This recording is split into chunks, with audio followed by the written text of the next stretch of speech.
Okay, this is another request from our followers. This is from The Killers. I think this is their first album. Yung hits nila na Somebody Told Me. So yung guitar tuning is D sharp standard. Meaning all the strings is half step down. So instead of E, this one magiging siyang D sharp or E flat, and then the rest half step na siya. So this one is D sharp, G sharp, C sharp, F sharp, A sharp, and D sharp.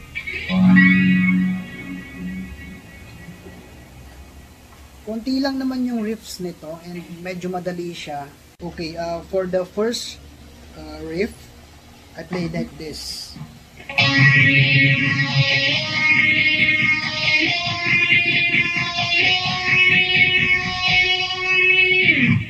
It's 2 times, and then yung next riff is eto naman. I played like this.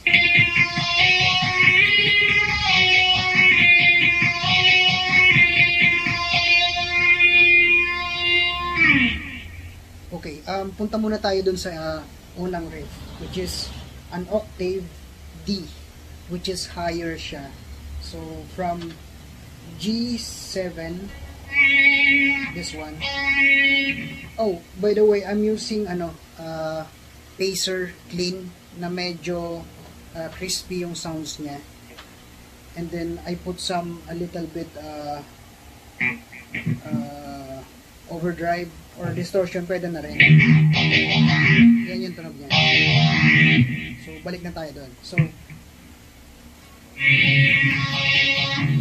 from G7 and then E10.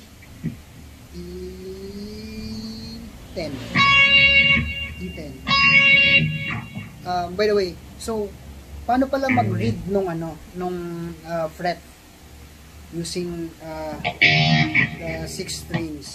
So for example, kaya ko siya nabanggit na G7 kasi this string is G, and then magbibilang ka lang from this one, 1, 2, 3, 4, 5, 6, 7. Kaya tinawag ko siya na G7. And then sa octave, for the octave, eto bali mamimute siya.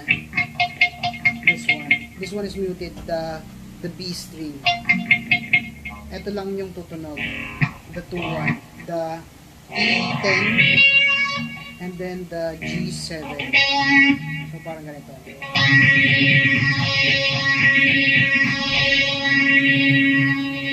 Ito, hindi mo siya naririnig eh. Nakamute siya eh. So, again. Next chord would be E. Same pattern lang siya. I-move mo lang siya in a whole step. The next chord would be F sharp. And then G. Ulit. Slow.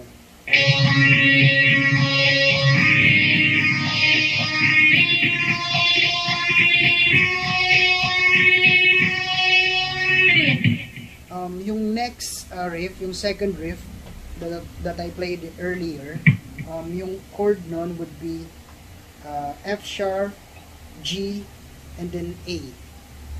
Tapos back to G. So ganito.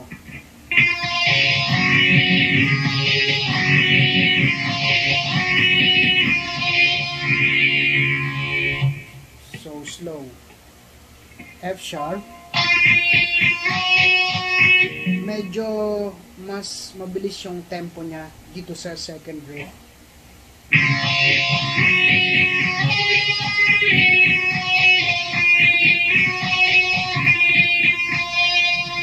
Same pattern lang sila. Ganun pa rin, octave, and then mute lang itong B string.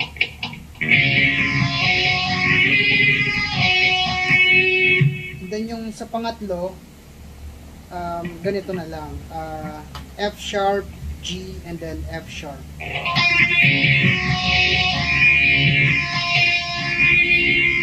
So, ulit. Back dun sa first riff.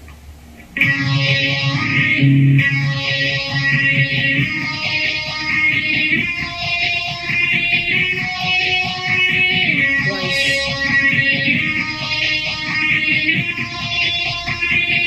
Second riff. Third riff. And then yung next would be yung verse na yung kakanta na siya. Okay, dun sa verse, ang ginagawa ko lang is parang ganito lang siya. Same pedal effects yung ginamit ko, yung kagaya dito. It's a pacer na may clean and then may konting gain ng ng parang overdrive or distortion. Ganyan. Parang nagwe-wave siya.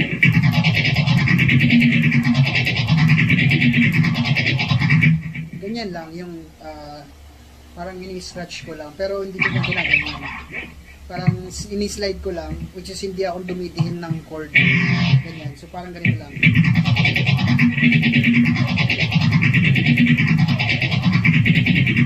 And then same pa rin yung sunod nun is ito lang. F sharp, G, and A. Tapos back to G pala.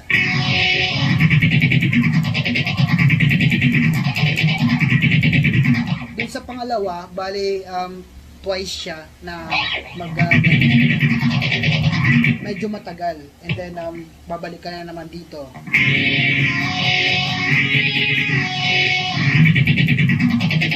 And then on the third one, dun sa pangatlo, bali naggamit na ako ng distortion dun na medyo mid lang siya, hindi masyadong high. Ganito.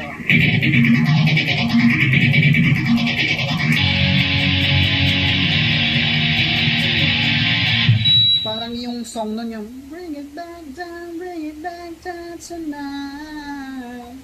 Papunta na kasi siya sa chorus, which will be yung pang fourth, fifth riff natin of the song. So, ulit.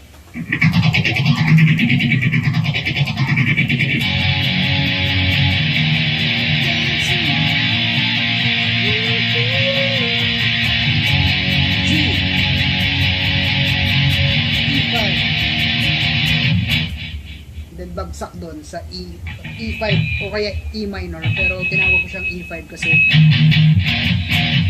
nasanay ako na ganyan. So ulit.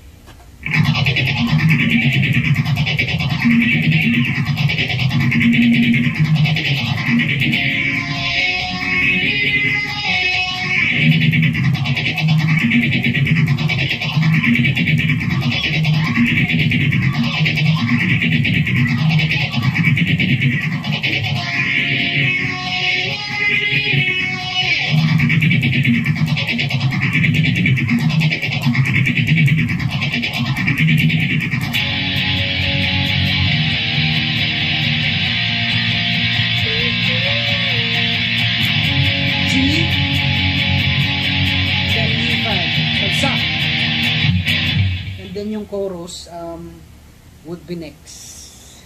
Okay, for the fifth riff, which would be the chorus of the song, I play like this.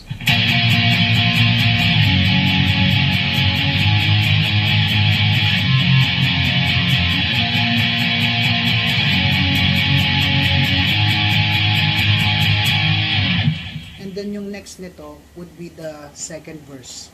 So, yung chord ng chorus, yung fifth riff natin would be B5, power chord siya, it's a power chord. B5, G5, A5, and then F sharp 5. So, yung B5, bali E7, and then A9. G is E3 and then A5. Next would be A, E5 and then A9, A7 pala. A7, sorry, it's A7. Then the last would be F sharp, E2 and then A4. So slow. Somebody tell me.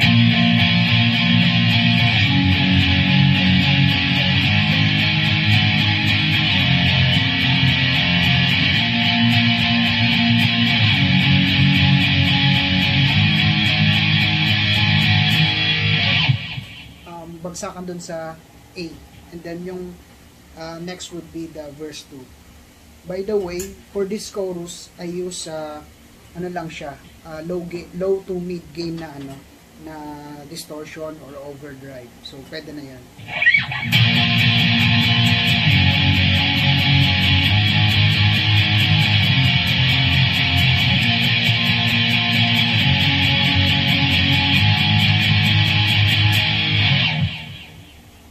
Okay, for the sixth riff, which would be, yun yung parang harmonics of the song. So, yung chord niya, playing chord would be ganito. I played like this.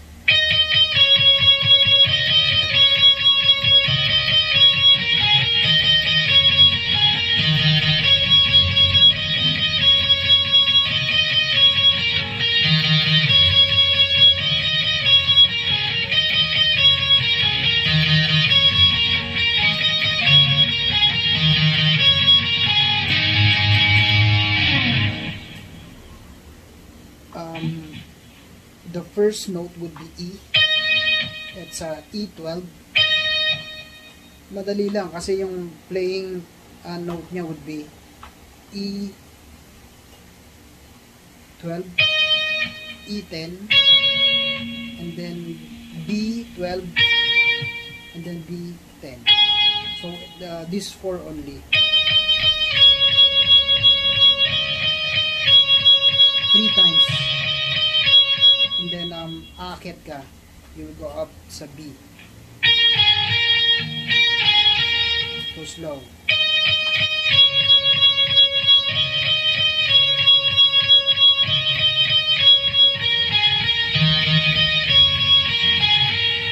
Two times yun. It's 2 times to play.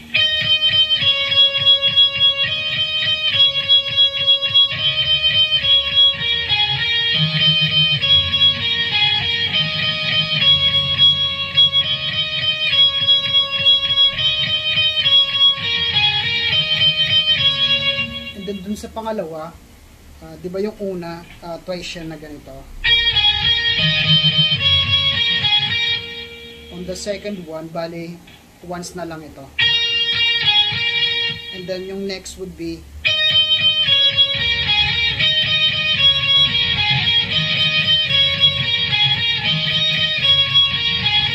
I think it's 6 times or 8 times. And then yung bagsakan nun would be G, G9, and then B10. Ganon. So, slow natin para at least makuha nyo.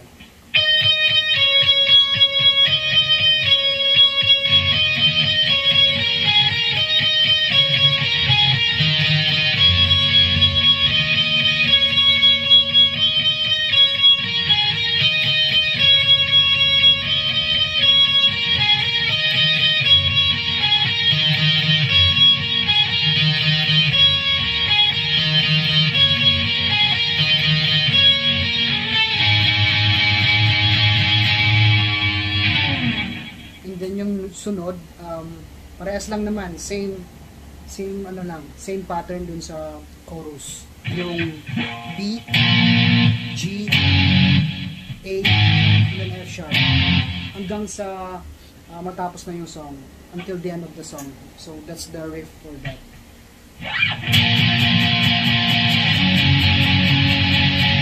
I think it's 3 times, and then yung bagsakan doon would be twice sa B.